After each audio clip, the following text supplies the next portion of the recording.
Hello and welcome to my episode recap for episode 24 of Fate Stay Nights Unlimited Blade Works, Fast Child, Unlimited Blade Works, and finished Creation of Swords. And this is the ending, but not the official ending of Fate Stay Nights. We get the ending of our little battle we have here, the Holy Grail War. And this is the ending for Gilgamesh versus Shiro, and just sort of the ending of the battle of idealisms. It's just a physical battle we have here between Gilgamesh and Shiro.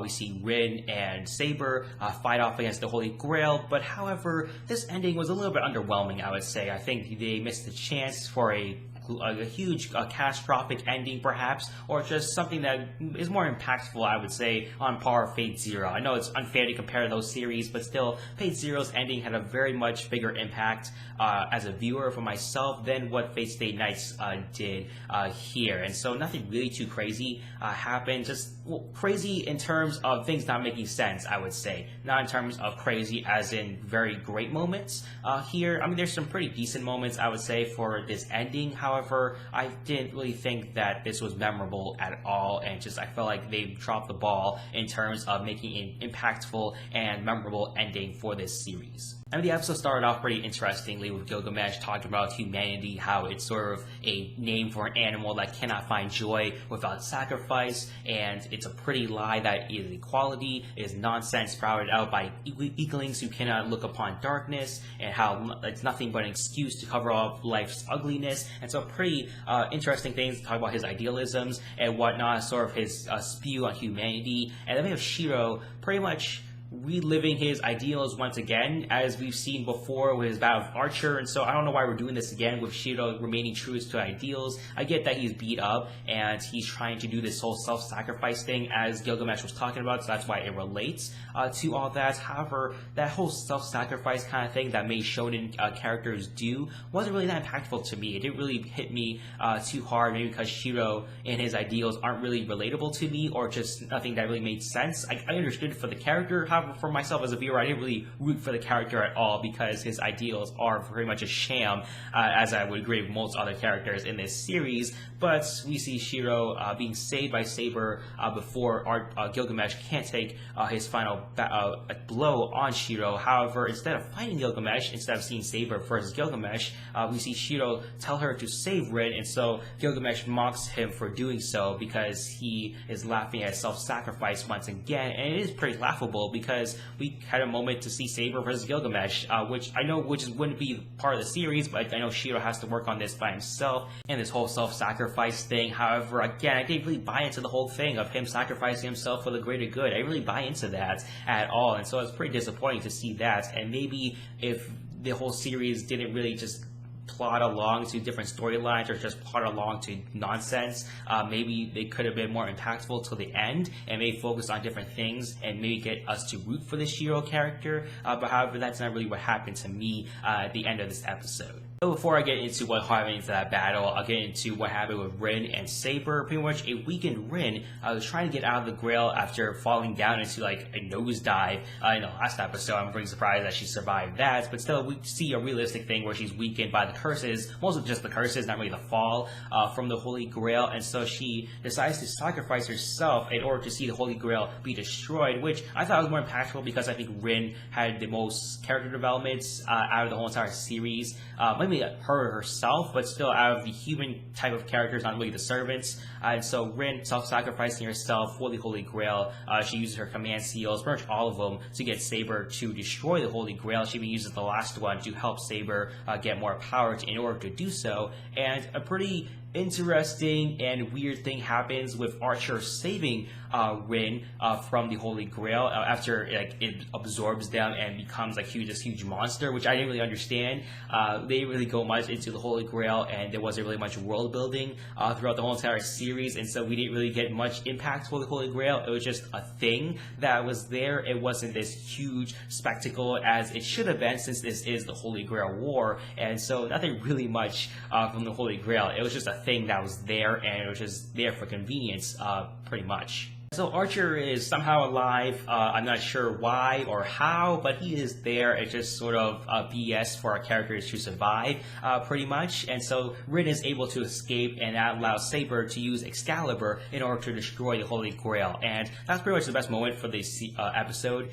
For myself, seeing Excalibur being used by Saber once again, her saying Excalibur, and that huge slash from the Holy Grail, and just all the things that happened after that. It wasn't really that appealing visually. I think they could have done better there. There's lots of dark palettes and dark colors being used in this, which you could have done more with that, or just had more bright colors from the Holy Grail itself. But they didn't really do much for that scene there. I thought it was pretty disappointing. I thought they could have added more gravity towards that scene, but still nothing really was done there. That was really disappointing for this episode. And so as Saber finishes off the Holy Grail, she disappears, and a very sad Rin, semi-sad Rin, I mean, she was sad to see Saber go, but Saber tells Rin that even though she wanted to see what those two would end up as, Shiro and Rin, how they would end up as together, she tells Rin that, Shiro has you, and that's why things will work out, in my opinion. And so Saber has her final goodbye to Rin,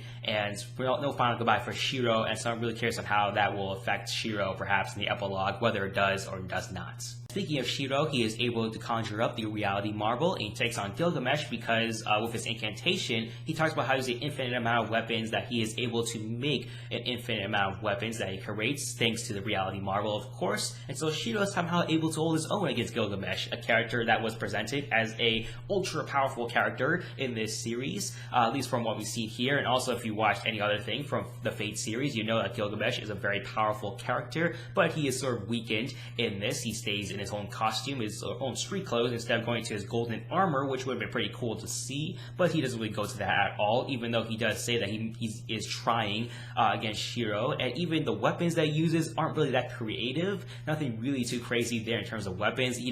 Even the Aya weapon was not really used, only because Shiro just cuts off Archer's arm. But however, that's not really much there for Gilgamesh after that, because he didn't really use much of his weapons, just the same old weapon sets that he uses before, and so nothing really crazy from the battle itself. Even Shiro's way of beating Gilgamesh seemed kind of a little BS as well. I mean, he talks about how he can beat him because they're the same, and he has the same mindsets as Gilgamesh, because they're not really warriors who sort of magnify their skills in one particular skill set. They don't have one specific weapon for themselves that they can master, and that is why Shiro can hold his own against Gilgamesh. However, we see Gil have all these weapons. He talk about how he has all these noble phantasms that he has, but he doesn't really use any of them. Even Shiro is somehow able to use Royal Ayas twice, even though when we saw Archer use it, he pretty much drained out all of his mana the first time he used it, and so I don't really get how he can do that. I guess he has the Magic Crest, but however, is the Magic Crest more powerful than a heroic spirit mana, perhaps? I'm not sure about that. Even with Castor's power itself, which is deemed more powerful than even a person's Magic Crest, even Rin's power also. So I'm not really sure how Shiro was able to beat Gilgamesh, but he somehow did, and that doesn't really make much sense to me, and sort of weakened this episode even more. As Shiro continues to fight, and he jumps 30 feet in the air somehow. Again, I'm not sure how that happens, but he is able to sort of slow down Gilgamesh until he runs out of mana to sustain the reality marble, and that's when a hole left behind the Holy Grail somehow tries to swallow up Gilgamesh, even though he talks about how the Grail wouldn't really benefit from swallowing up a servant. However, I guess the Grail doesn't know that. Again, there's not really much backstory on Holy Grail except for what it does and why it was created. Other than that, we don't really get much more from the Holy Grail after that. So this whole scene there is kind of weird also. And so Gilgamesh does try to take Shiro with him until Archer comes in to finish off Gil in order to save Shiro. And then the final scene of the episode is where Rin gets her final goodbye to Archer. She wants to do what she can to save Archer from the whole torment that he had to go through in his life. And it's when Archer asks Rin to take care of him. And we see glimpses of Shiro within Archer in him, and some pretty cool moments, I would say. But still, other than that, we had some two cool moments, I would say, for this episode. Other than that, it was just weirdness and just things that didn't really make much sense for the whole entire episode, resulting in the whole entire series sort of being, a waste of time. I don't want to say that, but still, we could have had more time to focus on other things than what we focused on in this series, which resulted in this ending that didn't really make much sense and was a little bit underwhelming, in my opinion, anyway. So for rating, I'm probably give this episode a 7 out of 10. Again, the moment of Saber and using her Excalibur was pretty cool. Archer, I'm not sure how he came back, but his ending was more of a impactful ending, sort of like Boromir in Lord of the Rings. He was able to redeem himself in the end, and so that was pretty good for the character. I'll give him that. But still, other than that, the Gilgamesh and Shiro fight didn't really make much sense for how Shiro was able to hold his own against Archer. I mean, I get it, but still, it doesn't really make much sense of why that happens, because Gilgamesh is presented as a most powerful character in the whole entire series, and so he's easily defeated. I would say easily defeated because the battle wasn't really much of a battle, I would say. It's just more Shiro impacting his ideals onto Archer or Gilgamesh in this point. And so very curious on that, on how the epilogue will end, how our characters will be impacted by this Holy Grail War, and what the ending will be like. But still, don't forget to put your thoughts and opinions in the comment section down below on this episode and what you think will happen in the epilogue. Also, like this video if you like it, subscribe to my channel if you haven't already. Thank you for watching my episode recap for episode 24 of Fate Stay Nights Unlimited Blade Works. Well, that is titled Unlimited Blade Works Infinite Creation of Swords. Hope you guys have a nice day. Bye bye.